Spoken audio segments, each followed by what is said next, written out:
ಕಾಸಿದ್ದರೆ ಕಟ್ಟಬಹುದು ರಾಜ್ಯವನ್ನೇ, ಇದ್ದಲ್ಲಿಯೇ ಕೊಳ್ಳಬಹುದು ಲೋಕವನ್ನೇ.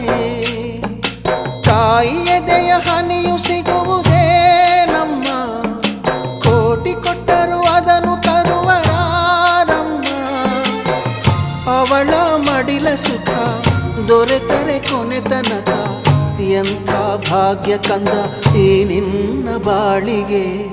ಹೆತ್ತವಳು ಯಾರಮ್ಮ, ಹೊತ್ತವಳು ಯಾರಮ್ಮ, ಅವಳಿದೆ ಅಮೃತದೇ ಉತ್ತರವು ಇದೆಯಮ್ಮ.